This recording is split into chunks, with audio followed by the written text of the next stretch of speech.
Hi అండి. అందరూ ఎలా ఉన్నారు? బాగున్నారా? అందరూ బాగుండాలని మనస్ఫూర్తిగా కోరుకుంటున్నాను. Welcome back to our channel 'Bindu the home maker'.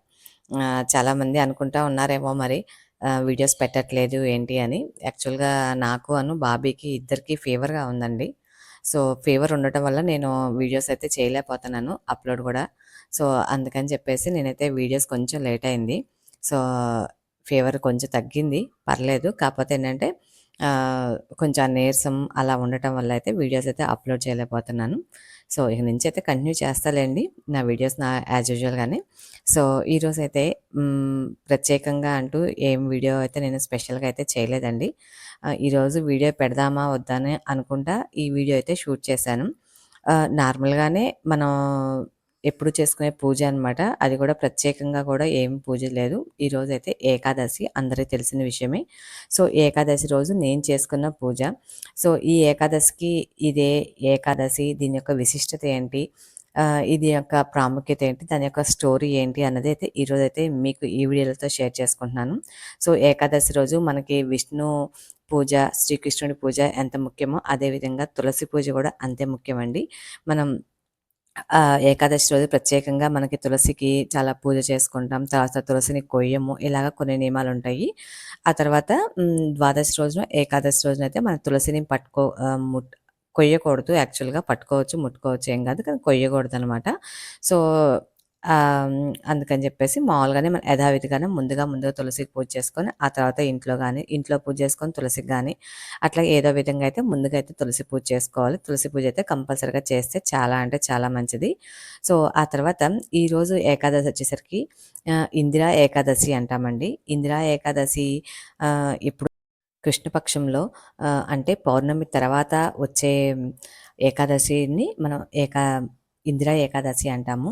So, ఈ ఏకాదశి యొక్క విశిష్టత ఏంటంటే, మనకి ఈ ఏకాదశి రోజు ఉపవసించి మనం దేవుడిని నామస్మరణం చేసుకుంటే గనక పితృదేవతలు సంతుష్టులవుతారంటండి. యాక్చువల్‌గా అందరికీ తెలిసిన విషయమేమో మనకి భాద్రపద మాసంలో ఆ పౌర్ణమి దగ్గర నుంచి అమావాస్య వరకు అంటే మనకి దసరా నెల ముందు స్టార్ట్ అయ్యే అమావాస్య ఉంటుంది కదా! ఆ మహాలయ అమావాస్య అంతవరకి పితృపక్షాలు లేదంటే మాలయ పక్షాలు అంటారు. ఈ మాలయ పక్షాల్లో గాని, పితృపక్షాల్లో గాని మనం పితృదేవతలకి ఆరాధించటం ద్వారా అంటే మన పితృదేవతలకు చేయాల్సిన కార్యక్రమాలు చేయటం ద్వారా పితృదేవతలని సంతుష్టులయ్యి మనకి ఏదైనా ఇంట్లో మనం కొంతమంది ఏదైనా సమస్యల్లో బాధపడుతున్నా కూడా పితృదేవతలు సంతుష్టులుగా లేకపోతే సంతోషంగా లేకుండా ఉంటే గనక మనకి ఇంట్లో కూడా మంచి జరగదంటండి. సో, అందుకని చెప్పేసి ఇదేంటంటే ప్రత్యేకంగా ఈ ఏకాదశికి పితృదేవతలు సంతుష్టులయ్యే విధంగా ఉండే ఏకాదశి అనమాట. సో, ఈరోజు ఉపవాసం చేసి ఆ దేవుడిని నామస్మరణ చేసుకోవడం ద్వారా పితృదేవతలకి స్వర్గ ప్రాప్తి కలుగుతుందని అంతేకాకుండా ఈరోజు ఏకాదశి చేయటం ద్వారా మనకి పాపాలు నశిస్తాయని అంతేకాకుండా ఈ కథ వినటం ద్వారా మనం మంచిగా జరుగుతుందని మనకి పాపాలు నశించిపోతాయి అని చెప్పేసి మన యొక్క ఈ ఏకాదశి యొక్క విశిష్టత అనమాట. సో, ఈ ఏకాదశి యొక్క కథ అనేది ఒకటి ఉందండి. అది ఏంటనేది మీకు ఈరోజు ఈ వీడియోలో షేర్ చేసుకుంటాను. ఈ కథని ధర్మరాజుతో శ్రీకృష్ణుడు చెప్తాడనమాట. ఆ కథ ఏంటన్నది ఇప్పుడు మీకు చెప్తాను. ఒక కాలంలో మనకి ఇంద్రసేనుడు అనే రాజు ఉండేవాడు. ఆ ఇంద్రసేనుడు అనే రాజు చాలా గొప్పవాడు. ఆయన అన్ని విధాలుగా ఆయనకున్న 7 రంగాల్లోనూ అందరినీ ప్రజల్ని చాలా సంతోషంగా చూసుకునేవాడు. ఆయన ధర్మ పరిపాలన చేసేవాడు. వాళ్ళ సైన్యాన్ని గానీ లేదంటే ఆయన రాజ్యంలోని ప్రజల్ని గానీ చాలా హ్యాపీగా ఉండాలని చెప్పేసి వాళ్ళని మంచిగా చూసుకోవడానికి అన్ని కార్యక్రమాలు చేసేవాళ్ళు. ధర్మబద్ధమైన పరిపాలన చేసేవాడు. చాలా మంచిగా ఉండేవాడు. సో, ఇంత ధర్మబద్ధ పరిపాలన చేస్తున్నా కూడా ఆయనకి ఎక్కడో ఏదో తెలియని బాధ అనేది ఒకటుండేది. ఆయన ఆయన రాజ్యంలో ప్రజలందరూ గూడా చాలా సంతోషంగా, చాలా బాగుండేవాళ్ళు. ఆ తర్వాత ఒకరోజు ఆయన రాజ్యానికి నారద మహర్షి వస్తాడు. నారద మహర్షి వచ్చిన తర్వాత ఆయన యొక్క రాకడికి సంతోషించి ఆయన రాజ్యంలోని ప్రజలు, ఆయన రాజ్యంలోని సేనాధిపతి, ఆయన రాజ్యంలోని చెలికత్తెలు అందరూ గూడా ఆ నారద మహర్షికి స్వాగతం పలుకుతారు. తర్వాత స్వాగతం పలికి ఆయనకు కావాల్సిన సపర్యలు అన్నీ గూడా చక్కగా చేస్తారు. చేసిన తర్వాత రాజుగారు అడుగుతారనమాట. "ఏంటి స్వామి ఈ విధంగా నా రాజ్యానికొచ్చారు? ఏదైనా కారణం చేత వచ్చారా?" అని అడుగుతారనమాట. నారద మహర్షి, "నువ్వు చాలా మంచివాడివి రాజా. నీ రాజ్యంలో ప్రజలందరూ బాగున్నారా? నీ యొక్క 7 రంగాలలో అందరూ రంగాలు బాగున్నాయా? ఎలాగా ఉంది అభివృద్ధి?" అన్నీ అడుగుతారు.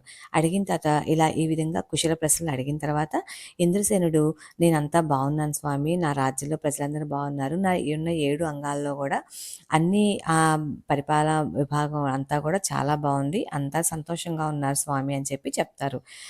"మరి మీరు ఎందుకు మీ రాకకు గల విశేషం ఏంటి? నేను తెలుసుకోవచ్చా?" అని ఇంద్రసేనుడు అడుగుతాడనమాట. ఇంద్రసేనుడు అడిగిన తర్వాత, "నా రాకకు గల విశేషం ఉన్నది స్వామి ఇంద్రసేన. నీకు నేను ఆ విశేషాన్ని చెప్తాను" అని చెప్తారు. అప్పుడు ఇంద్రసేనుడు, "నువ్వు చాలా పుణ్యాత్ముడివి. నువ్వు చాలా మంచిగా ఉన్నావు. కానీ గూడా నీ పితృదేవతలు సంతోషంగా లేరు. నీ పితృడైన సత్యదేవుడు చాలా మంచివాడు. ఆయన గూడా చాలా మంచి రాజ్య పరిపాలన చేశాడు. చాలా మంచివాడు. చాలా బాగా పుణ్యాత్ముడు, దైవ చింతన కలవాడు. ఆ నారాయణుడిని, విష్ణుమూర్తిని బాగా పూజించేవాడు. అయినా కూడా ఆయన ఇప్పుడు యమలోకంలో ఉన్నాడు.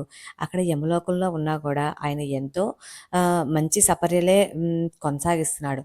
కానీ ఆయనకున్న మంచితనానికి ఆయన స్వర్గంలో ఉండాల్సిన మనిషి. కానీ ఆయన యమలోకంలోనే ఉన్నాడు. దానికి నాకైతే చాలా బాధగా ఉంది. దానికి నేనేం చేయాలి స్వామి అని చెప్పేసి మీ నాన్నగారు చేసిన అన్ని పుణ్యకార్యాల వల్ల అయినా కానీ, ఏదో ఒక చిన్న పాపకర్మ వల్ల ఆయన యమలోకంలో ఉన్నారు. నువ్వు గనక ఇప్పుడు ఈ ఇందిరా ఏకాదశి వస్తుంది రాబోయే టైం నెక్స్ట్.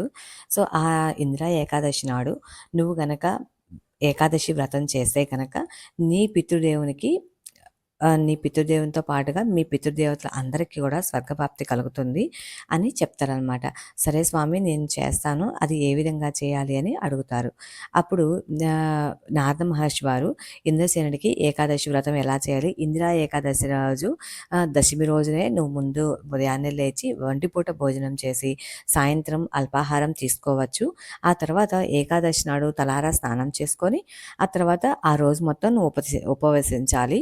అంతేకాకుండా ఆ రోజు విష్ణు సహస్రనామం గానీ, నారాయణ మంత్రం కానీ గోవింద నామాలతో గాని విష్ణువుని పూజించుకొని, ఆ తర్వాత స్వామివారి యొక్క కృపా కటాక్షాలు పొందాలి నువ్వు. ఆ తర్వాత నువ్వు నీకు చేతనైనంతలో బ్రాహ్మణునికి భోజనం పెట్టాలి.